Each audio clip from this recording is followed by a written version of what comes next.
of where you found me. I'm coming back to your heart. Now I surrender, take me. This is all I can bring.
We continue this morning, church. I'd love to read to you just a series of verses that I have.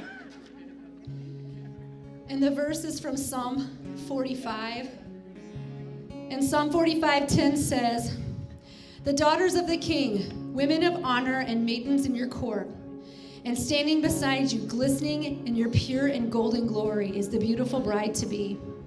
Now listen, daughter, pay attention and forget about your past. Put behind every attachment to the familiar, even those who were once close to you. For the royal kingdom is ravished by your beautiful brightness. Bow in reverence before him, for he is your Lord." You guys, we're here to meet the King of the universe, to celebrate him, to honor him, and to worship him because he gave everything so we could have life. Amen? Amen. God, I thank you for this morning. I thank you for the opportunity to stand here in your presence. God, I pray every single person would hear your voice, would press into you this morning and press into your heart. God, I thank you for the gifts that you give us. I thank you for the ultimate gift of your son, Jesus. We have gathered here in his name, the name of Jesus above all other names. Amen. Let's continue this morning, church.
And I think of the lyric of that song where it says, with all heaven sing. All heaven is singing right now, you guys, as we are rejoicing to the one that gave it all for us. Amen? Amen. Amen.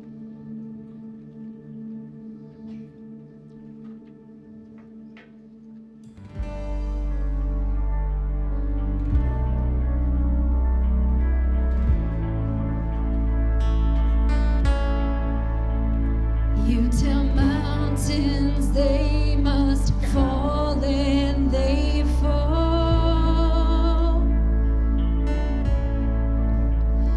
You tell oceans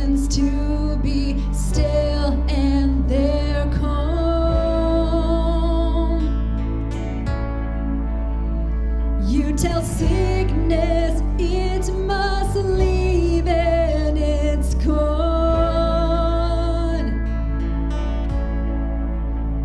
In my weakness, God, I know you are strong.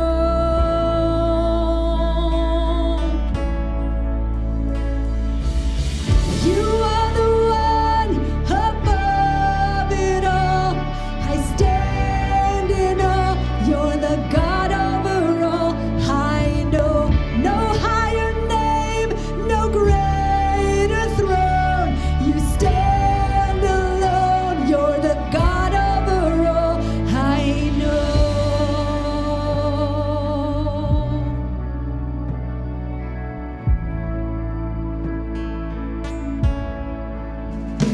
You tell broken things be healed and they're whole.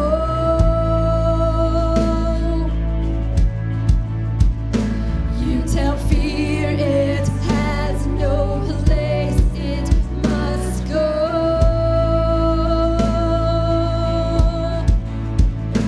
You tell death it has no chance, it won't win.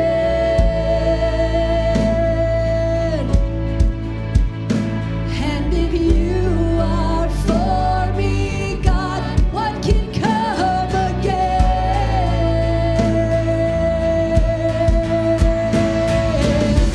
You are the one above it all. I stand in awe. You're the God over all. I know no higher name, no greater throne. You stand alone. You're the God over all. I know you are the one above it all.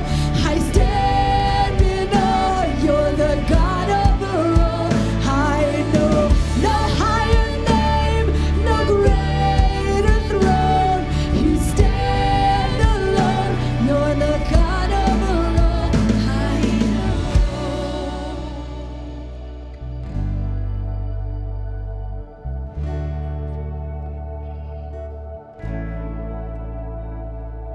I believe it, I have seen it, my God is over all.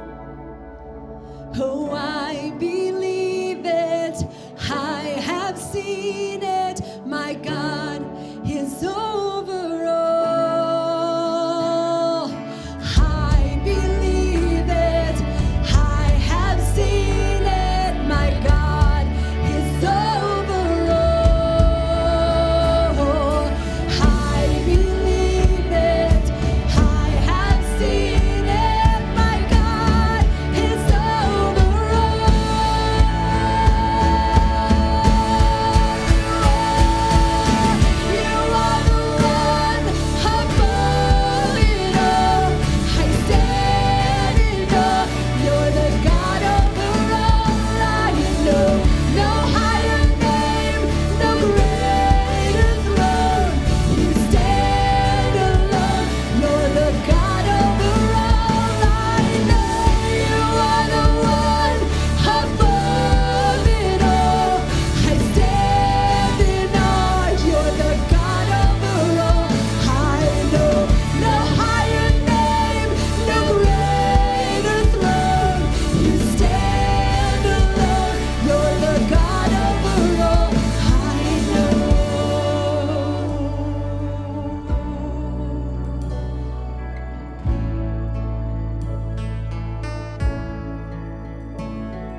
I receive it, my God is over all. Lord, I believe it and I receive it, my God is over all. I believe it, I receive it, my God is over all.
we fail, you succeed.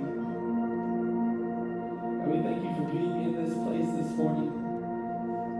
And God, I just pray that you would open the hearts of every person here to hear what you have to say. And God, I pray that you would speak directly to our hearts this morning.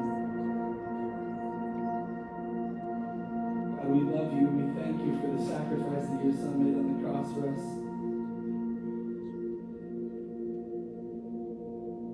And all God's people said, Amen.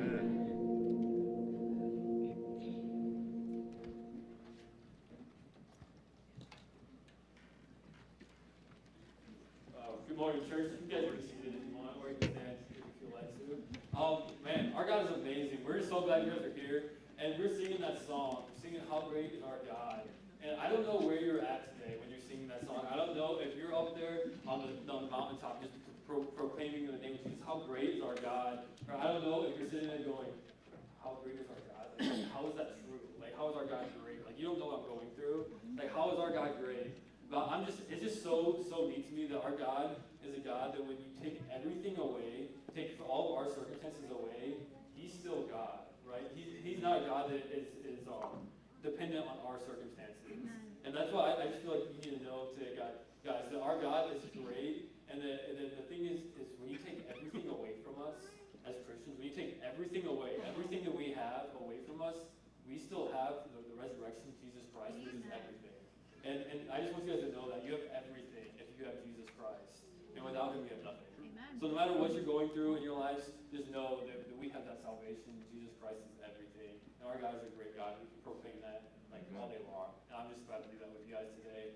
We're going to continue worshiping Him today. But this time is tithes and offering, so if the gatekeepers want to come forward. As they come forward, check out your bulletins. It's full of all the stuff that God's doing here at New Life this year. It's just a packed summer.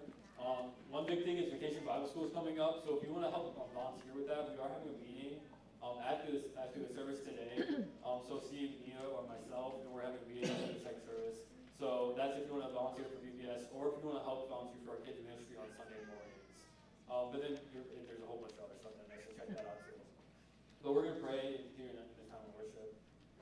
God, we just thank you so much that you're present. Your presence is here. That you're a God that is just so active in our lives, God, that we get to experience you on a daily basis, God. We thank you that your love for us is just so overwhelming, God, that we get to proclaim your goodness and your greatness every single day. God, that you're just a good God. We thank you that you're a God that provides for us, God, that everything we have is from you, and because of that, we're able to give something back to you, God, today during this time of tithes and offerings. And we pray that the gifts that we give just are blessed and that they multiply and expand your kingdom. We just love you so much, God. We pray that you continue to work here and we get to see your face more and more today, God. We love you and we pray this in Jesus' name. Amen. Amen.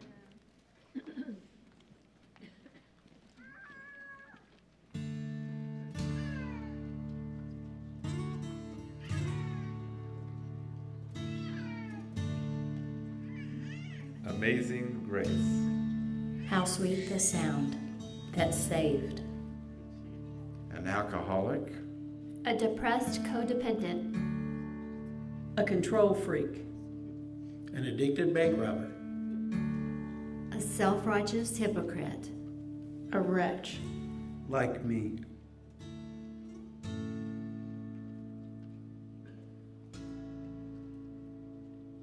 I once was Prideful and selfish.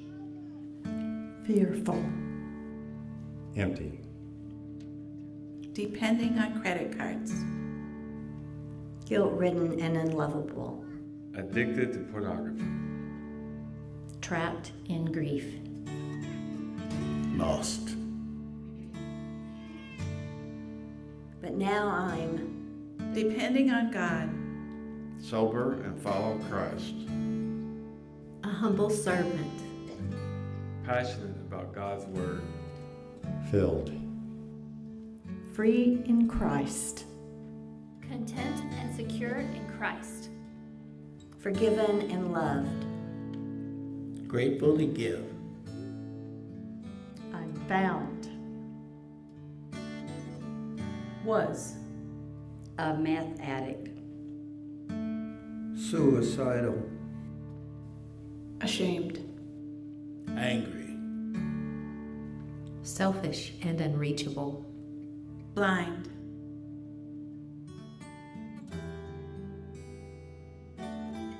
But now, I have peace. I am filled with hope and joy in Christ. I no longer live in shame and regret. I let God have control. I know I am loved by Jesus and I love others. But now I know I matter to God. I am trusting Christ's ways. I see his love.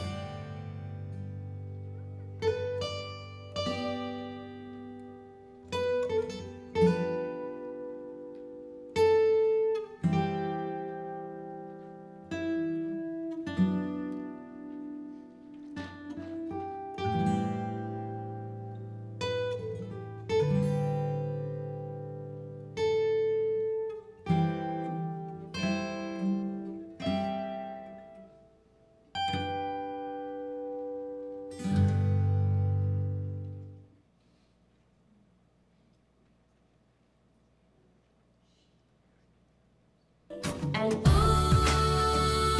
there's something about the way your sun shines on my face.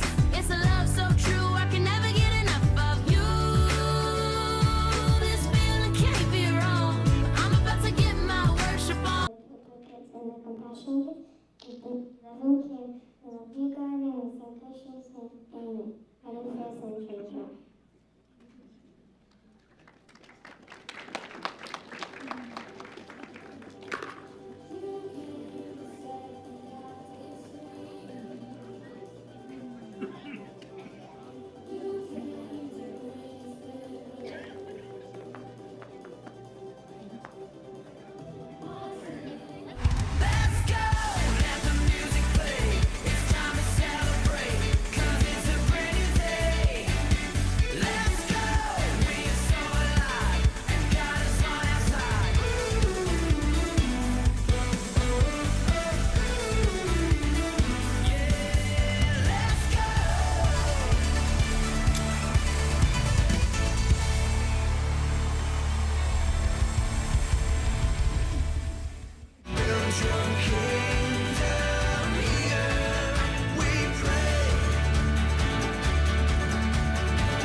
Perfect timing.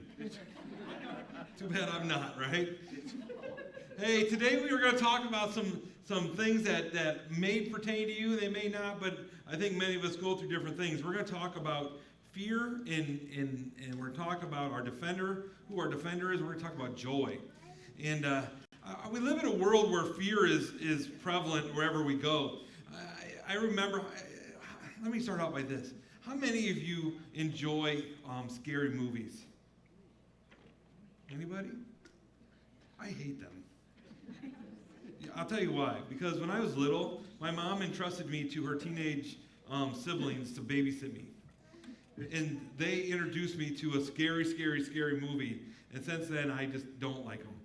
And it's weird. I have weird phobias of not a phobia, but I don't like scary movies. I don't like being afraid. So, but that was one of the things that I don't like. I don't like being scared in movies and different things. So I'm a comedy guy. I like to watch comedy stuff. It makes me laugh and not be afraid. But we live in a world of fear. And it's amazing how God opens up doors for me during the week to see different things that pertain to the sermon. And this week, on Friday, we went over to University of Platteville, Wisconsin, and we went to registration for Jared. Now, we went there to University of Platteville, Wisconsin, and we were there from 9 o'clock, and they held us hostage, from 9 o'clock until about 3 o'clock. And how many of you have been to a college registration day for your child? I've been to 4.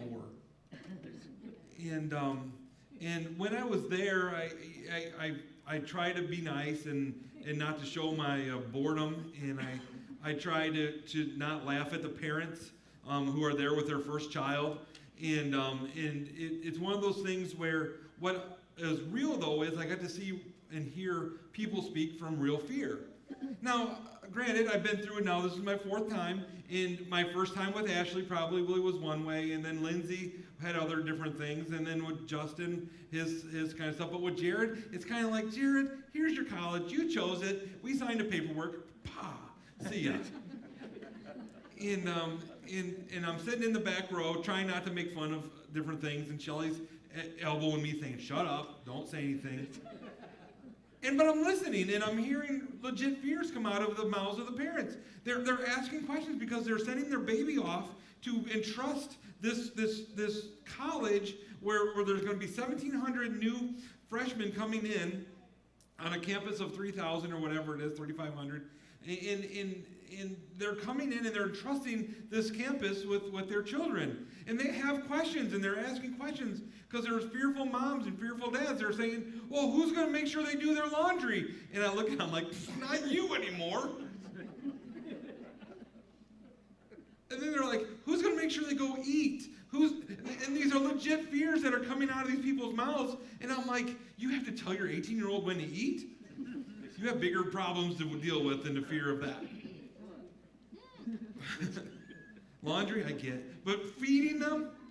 And then the question came up and said, how do we check their grades to make sure they're going to class? and they're doing well in class.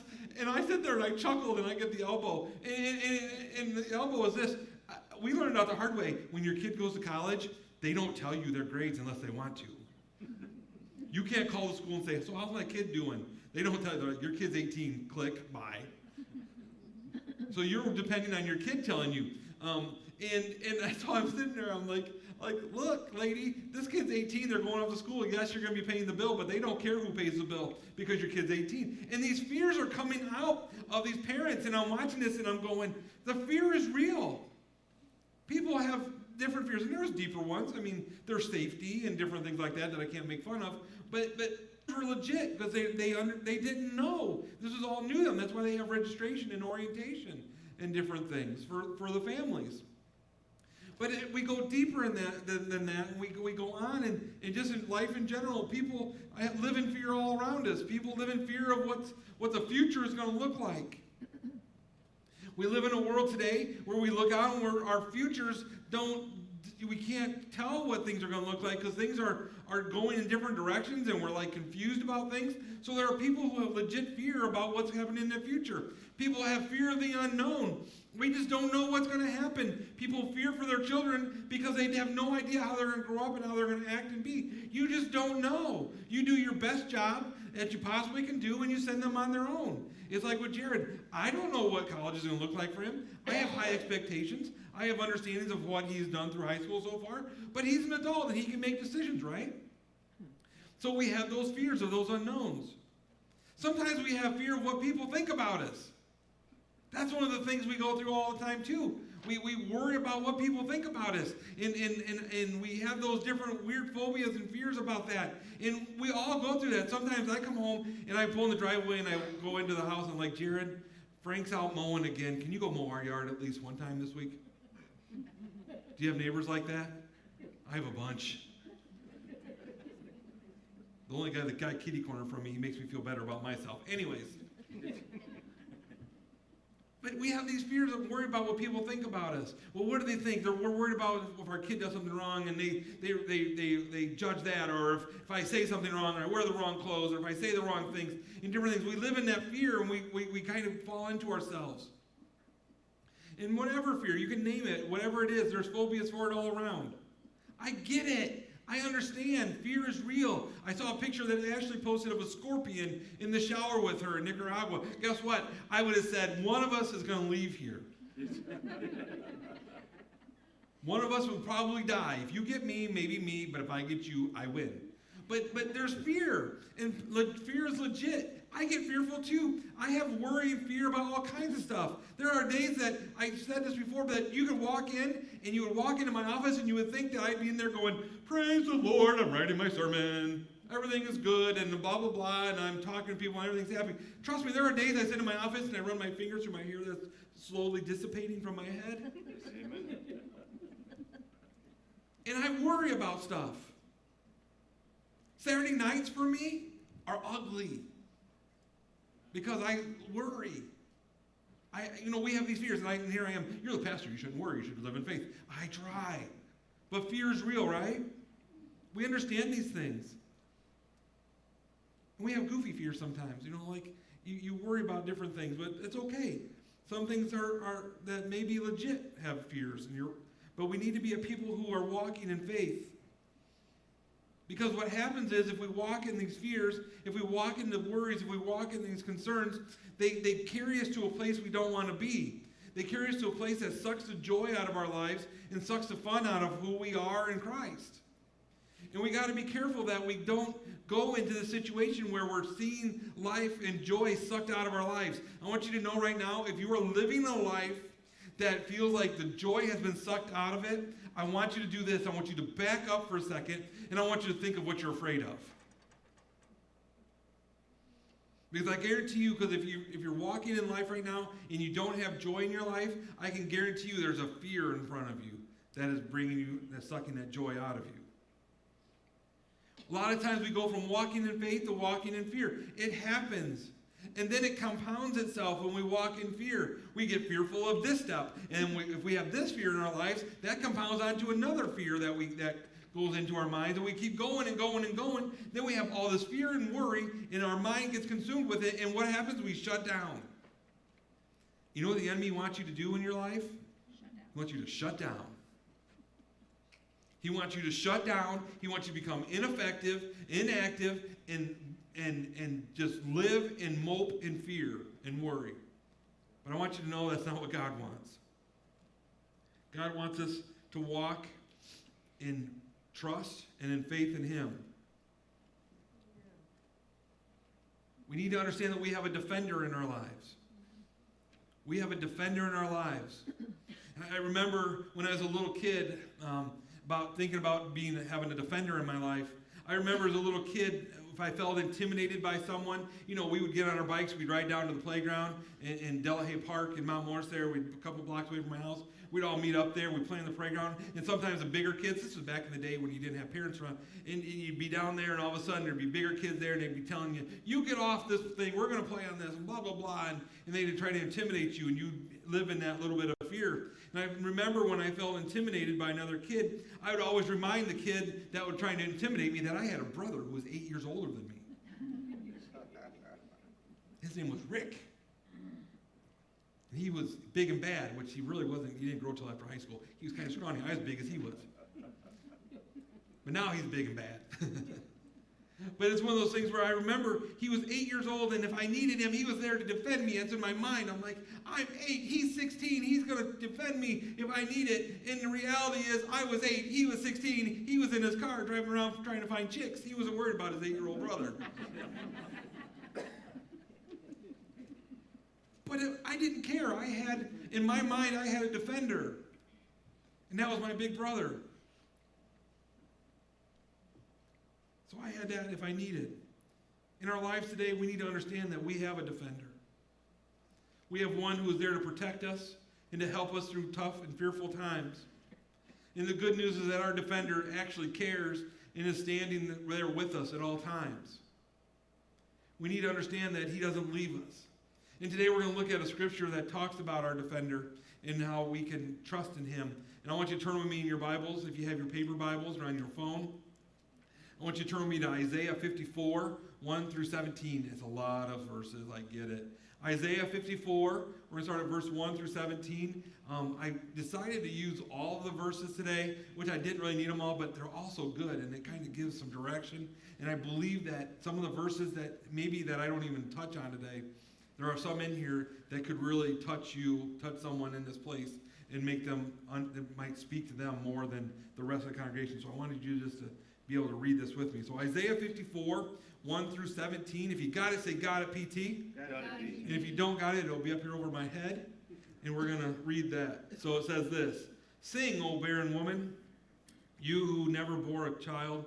Burst into song. Shout for joy, you who were never in labor, because more are the children of the desolate woman than of her who has a husband, says the Lord.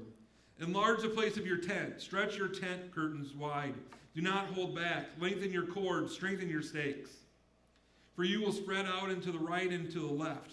Your descendants will dispossess nations and settle in their desolate cities. Do not be afraid. You will not suffer shame. Do not fear disgrace. You will not be humiliated. You will forget the shame of your youth and remember no more the reproach of your widowhood. For your Maker is your husband. The Lord Almighty is his name. The Holy One of Israel is your Redeemer. He is called the God of all the earth. The Lord will call you back as if you were a wife deserted and distressed in spirit, a wife who married young only to be rejected, says your God.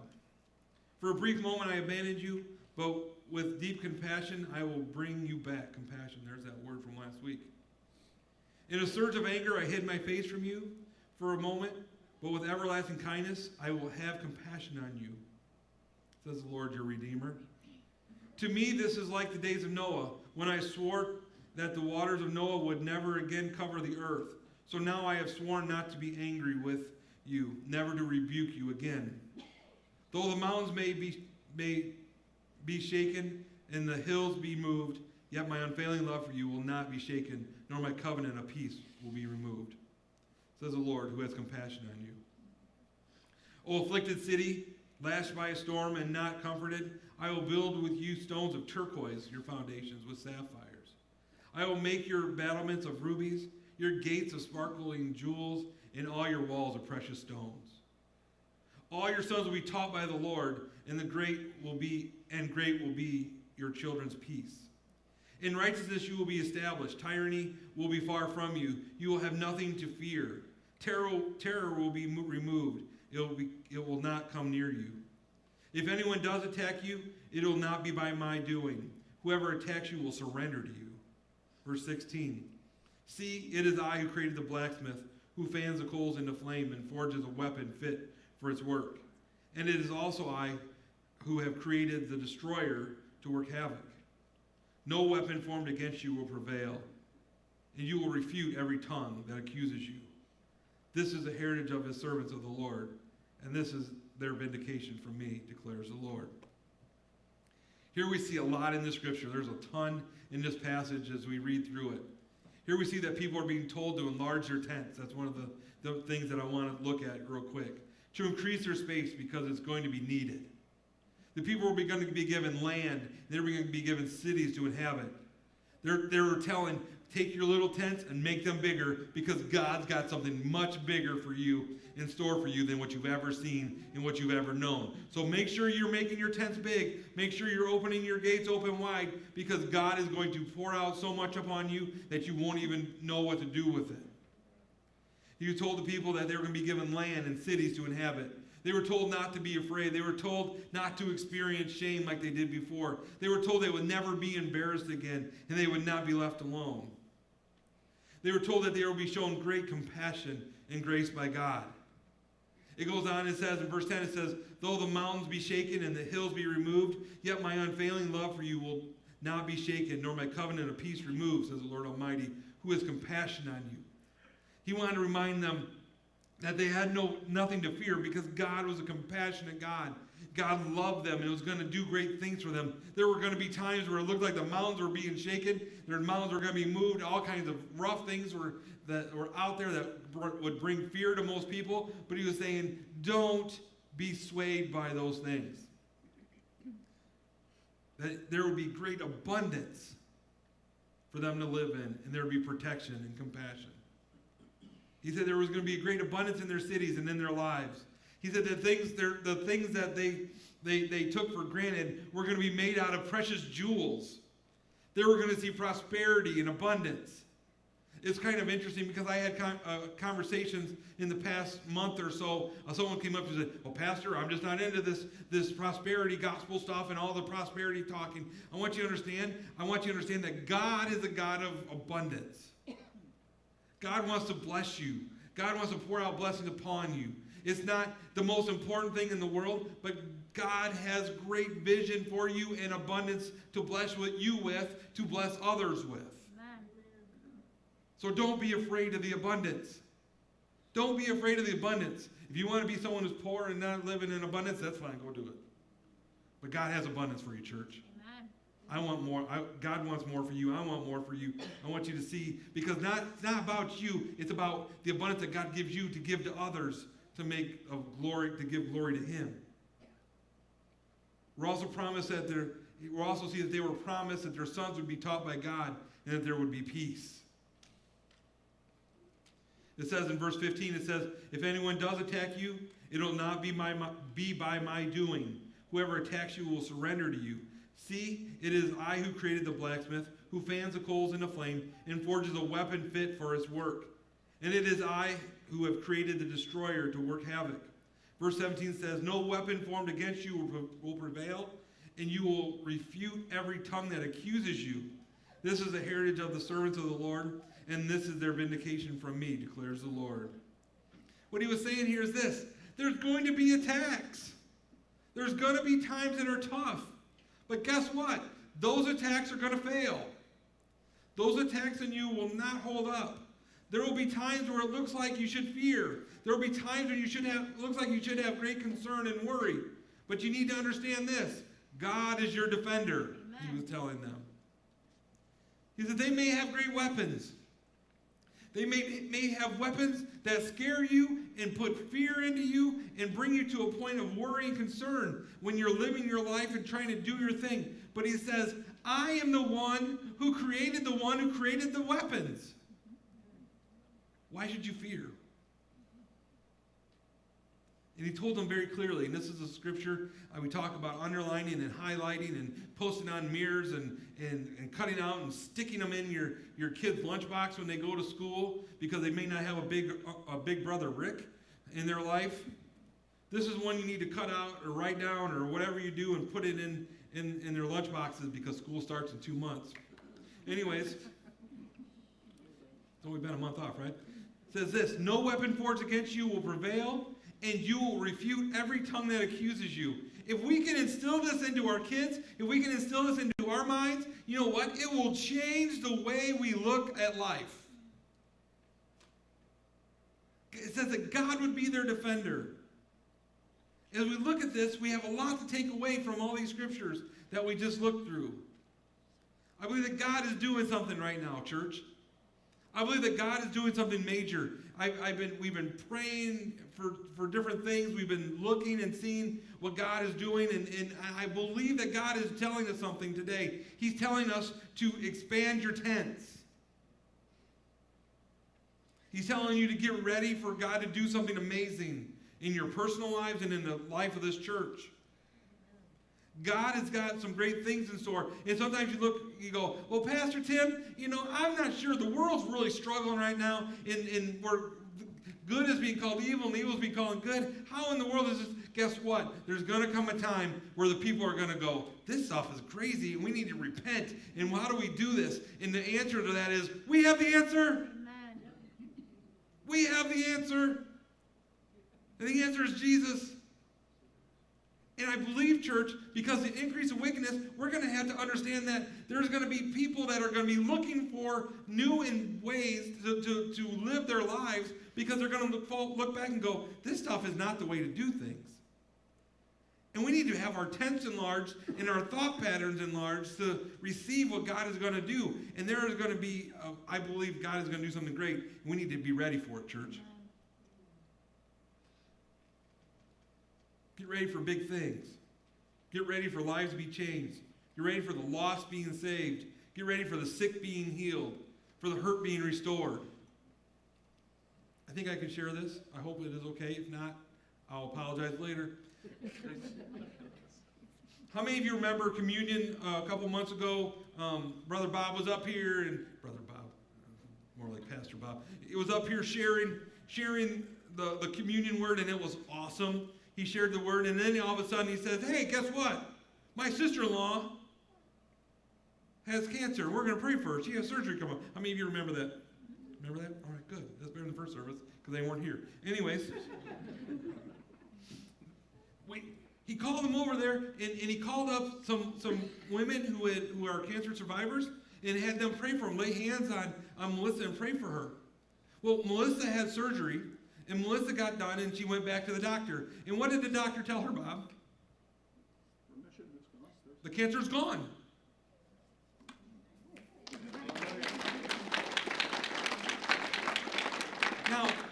Now some of you going, well, the surgeon must have been really good. Now I want to tell you this right now. God is the one who healed. And God is the one who gave, you remember the guy who builds the weapons and who all that? Well, God has created the one who did the surgery. So God is he going to be in the mode of healing? He is in the mode of healing. He is in the mode of I believe that the hurt are going to be restored, the emotionally hurt, those who are sick inside, who are struggling with life. I believe that people are being restored and going to be restored. And I understand this. Get ready, church. Expand your tents. Expand your commitment. Expand the way you think, because God is doing big things. Expand your faith in God that says that he will do what he says he's going to do. So get ready, church. Big things are happening and are going to be happening. Well, we don't see it. You know why we don't see it? We don't see it because the loudest, whether the squeaky wheel gets the oil? Grease. The grease, whatever. Sorry, buddy. I'm not, look at my hands. I don't know anything about grease. I used to put some in my hair, make me look cooler back in the day. Not really. Anyways, I never look cool. Anyways. That comes down to it is we hear all the stuff going on around us, and a lot of times we forget that God is on the move. Guess what? God is on the move. Put that up higher, put the other stuff lower, church. Because God is our defender, and God is the one who loves us. I also believe that God is telling us to walk out of fear and into his joy and his peace. I believe that God is telling us to walk out of fear and walk into his joy and his peace. Too often we walk in fear instead of walking in God's Holy Spirit. We need to step out of the fearful thinking and the fearful life and step into God's joy and his love. Step out of fear, but into God's joy and his love. Why?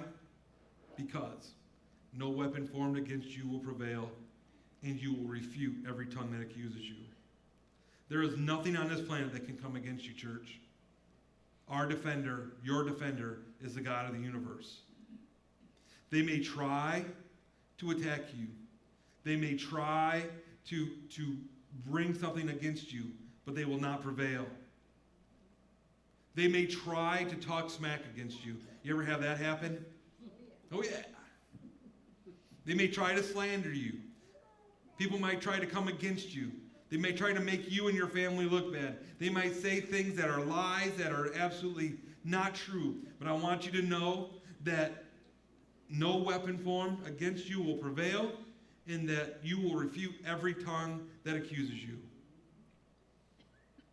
Those who ridicule you because of your faith, those who threaten you, those who belittle you, those who are the loudest, those who endorse and encourage sin, they will not harm you because God will refute them. God will defend you. God will protect you. And God will bring peace to you. And God will give you joy because God is your defender. Amen. We need to walk in that confidence and that joy. If you're experiencing a lack of joy, I don't know if I said this in the service yet or not. I'm a little bit off my notes, but that's okay. But if you're in a place in life where you're not experiencing joy, where you're not experiencing that joy is being sucked out of your life, there's something you're dealing with fear. Step back and make sure that you're not living in fear. Look at what 1 John 5 tells us. It says this. 1 John 5:18, it says, we know that anyone born of God does not continue to sin. The one who has been born of God keeps him safe, and the evil one cannot harm him. The one who is born of God keeps him safe, and the evil one cannot harm him. There are days where you feel like you're under attack. I get it. Trust me, I understand. Remember my hands going through my receding hairline? I understand. But this is a verse we must remember. If we are one of God's children, which you are, if you made Jesus your Savior, God defends us and keeps us safe. Rebuke the evil one, church. Rebuke the evil one. Whenever you walk in that fear, when you walk in that worry and that concern, when you have those stressors, say, in the name of Jesus, I rebuke you, accuser. I rebuke you, liar. I rebuke you, the one who is trying to instill fear. Tell those fears and those worries they got to go in the name of Jesus. We need to be the ones taking refuge in our God. Psalm 5:11 says this, but let all who take refuge in you be glad. Let them ever sing for joy. Spread your protection over them, and those who love your name may rejoice in you. Let me read that again. But let all who take refuge in you be glad. Let them ever sing for joy. Spread your protection over them, and those who love your name may rejoice in you. Take refuge and take joy in your defender, church. You have a defender. You have one who is defending you against all these flaming arrows that come after you. You have one who is standing there deflecting all these things that are coming at you. No weapon that is formed against you will prevail. Not one. Why? Because the defender is with you, and he is our God. And because of that, we can do these things. We can be glad. Church, the church needs to be glad. Amen. Amen. The church needs to be glad for what God has done. Do we feel like God should be doing more? Sometimes, yes. I'm going to be honest. But what we have to focus on, we need to be glad of what God is doing. We need to be a people who sing for joy. I don't sing very well, Pastor Tim. Well, guess what? You're looking at the worst one in the building. But we need to be a people who sing for joy. You don't mind it when Motley Crue comes on the radio when you're listening to 96.7. Trust me, I understand. And you can sing every word. I get it. And I sing with joy because it reminds me of when I was 18 and we're like, yeah. But we need to be a people who rejoice in the today and the now because of what God is doing. Sing to him a new song. Sing to him songs of praise. Well, I can't remember all the words that Amy sings every Sunday morning. You don't have to. Just sing, God, I love you. Over and over and over again. Sing for joy. Rejoice in the Lord. Be happy. Be satisfied. Be ready to take on the world with complete joy. And I understand. I struggle with this too. I'm not happy like this all the time. Yay.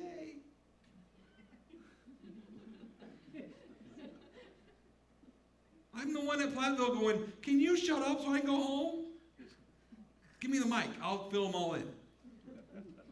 But we need to be a people who are a people of joy, and people see it. You don't want to be a doggy downer every time somebody sees you. Amen.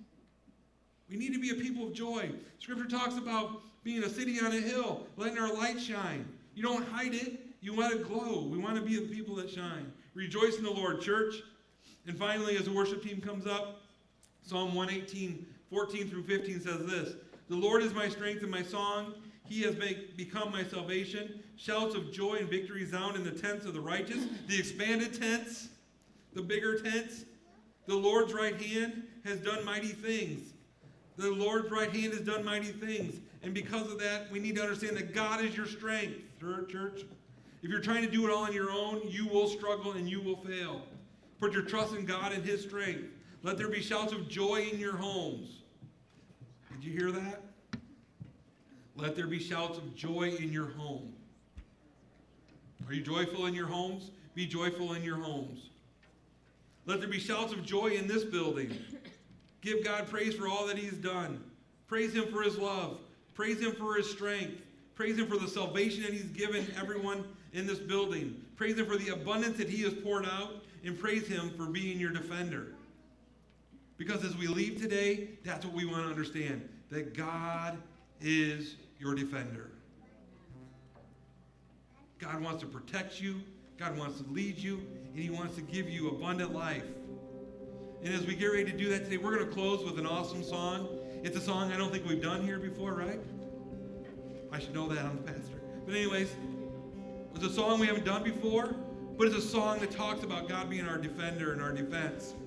And as we sing today, I want you to worship him and to give him all the praise you can because of his good name, because of his goodness to us, and because his name is great. What I want you to stand with me as we get ready to sing. I want to just pray as we get ready to worship. God, we just are so thankful that you are our God, that you're our defender. We love you. We thank you and trust you for how good you are to us. And we ask you to bless this time of worship as we worship you, as we bring our sacrifice of worship to you. In Jesus' name, amen.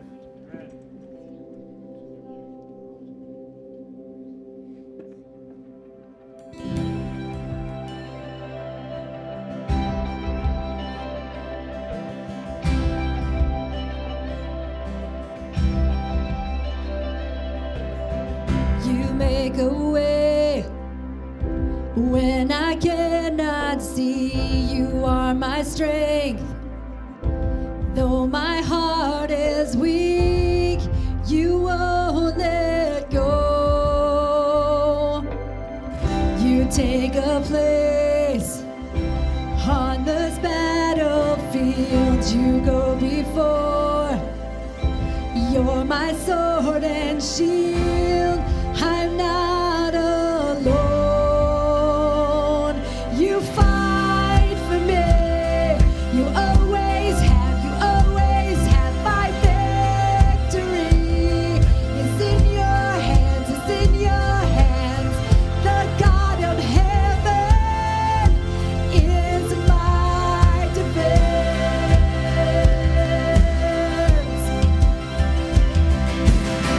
No weapon formed will get to me. The enemy underneath your feet, my God, my hope. You won't let go. You fight for me. You always have my victory. It's in your hands, it's in your hands. The God of heaven is my defense.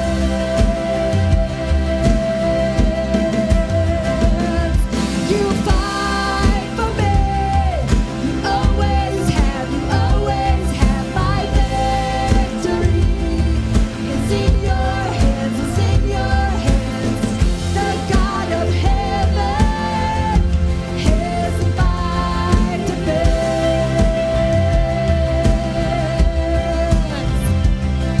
Oh, I will not fear, though armies will rise. Oh, I will not fear, Lord, for you are on my side. I will not fear, though armies will rise. I will not fear, for you are on my side. You fight for me. You always have my victory. It's in your hands, it's in your hands. The God of heaven is my defense. Oh, you fight for me. You always have my victory. It's in your hands, it's in your hands. The God of heaven is my defense.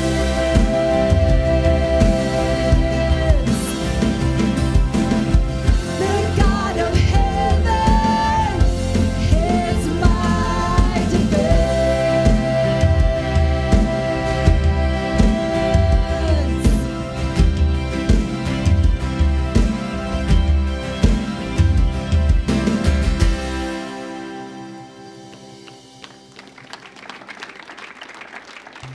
God, we are so thankful for how good you are to us. God, we're thankful that you are our defender, that you come to our defense. God, we love you and we thank you that no weapon forged against us will prevail. We thank you that you're a God that has protected us, takes care of us. And God, as we go our ways, let us understand your love for us. Let us understand that you are there for us and there with us. God, we thank you that you battle for us. And we leave these battles in your hands.